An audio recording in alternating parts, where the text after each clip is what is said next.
राजकुमार हर दिन 100 महिलाओं से मिलने जाता था, उन्हें अपने कमरे में ले जाता था और निरीक्षण के लिए उनसे कपड़े उतारने को कहता था। जल्द ही अफवाहें फैल गई कि यह प्रसिद्ध राजकुमार एक भोगवादी और कामुक राक्षस था। परिणाम स्वरूप राजकुमार को हर तरह की महिलाओं का सामना करना पड़ा, यहाँ तक कि उसे 10,000 से अधिक सोने की टंकियां भी खर्च करनी पड़ी। लेकिन 10 साल की खोज और हजारों महिलाओं से मिलने के बावजूद उसे अभी भी वह शरीर नहीं मिला जिसकी उसे चाहत थी। पता चला कि राजकुमार का शरीर शुद्ध यांग था, वह यांग विष से पीड़ित था। केवल एक महिला जिसके कंधे पर आड़ू के फूल का निशान था, शुद्ध हीन शरीर वाली महिला ही उसकी बीमारी को ठीक कर सकती थी, अन्यथा वह जीवित रहने के लिए अपने 30वें जन्मदिन पर मर जाता। उसके पास अपनी किस्मत वाली महिला की तलाश जारी रखने के अलावा कोई विकल्प नहीं था। 10 साल बीत गए और फिर भी उसे वह महिला नहीं मिली। लेकिन एक दिन महिला ने सुना कि उसका भाई गंभीर रूप से बीमार है और चुपके से खुद को एक हिजड़े के रूप में प्रच्छन्न कर महल से बाहर निकल गई। लेकिन जैसे ही वह बाहर निकली, उसकी मुलाकात राजकुमार से हुई, जो अचानक युवा विष के प्रकोप से पीड़ित था। राजकुमार ने तुरंत उसे दवा के कुंड में ले जाने का आदेश दिया। जब वह उसकी देखभाल कर रही थी तो उसने देखा कि कुछ गड़बड़ है। उसने अचानक उसे पानी में खींच लिया। वह घबरा गई और भागने की कोशिश की, लेकिन राजकुमार ने उसके बाहरी कपड़े फाड़ दिए, जिससे उसके कंधे पर आड़ू के फूल का निशान दिखाई दिया। राजकुमार ने तुरंत उसे पहचान लिया कि वह वही है जिसे वह खोज रहा था। उसे एहसास हुआ कि उसके हिजड़े होने का भेस खुल गया है। वह तुरंत महल से भाग गई, परंतु राजकुमार ने तुरंत उसकी पहचान की जांच का आदेश दिया। अगली सुबह वह घर वापस आई तो देखा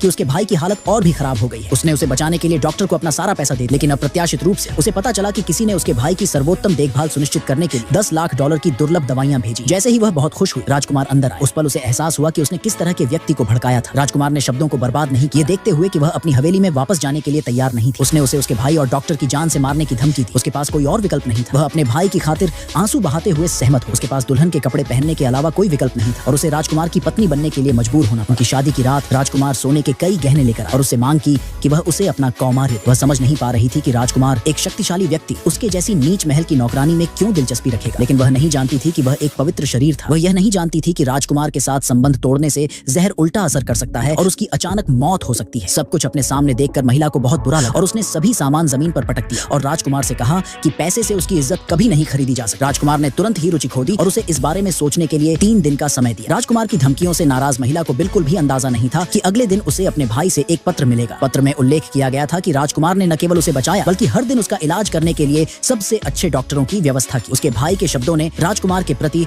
उसका रवैया बदल दिया। अगले दिन राजकुमार के घर के बाहर का इलाका लोगों से भरा हुआ। यह दृश्य देखकर महिला ने एक नौकर से पूछा कि क्या हो रहा है। नौकर ने समझाया, राजकुमार को अस्थायी रूप से दरबार का प्रभार संभालने के लिए नियुक्त किया गया था। राजगद्दी की चाहत रखने वाले भ्रष्ट मंत्रियों का मानना था कि राजकुमार उनकी योजनाओं में बाधा डाल रहा है, इसलिए उन्होंने उसकी आसन्न मृत्यु के बारे में अफवाहें फैला दी। महिला को अचानक अपनी शादी की वह रात याद आ गई जब राजकुमार ने उसका कौमार्य चाहा था। ये पता चला कि यह सब उसके अस्तित्व के लिए था। राजकुमार की दुर्दशा ने महिला को सहानुभूति महसूस कराई, लेकिन अगले ही पल हथियारों ने उस पर हमला कर दिया, उसे मारने की कोशिश की।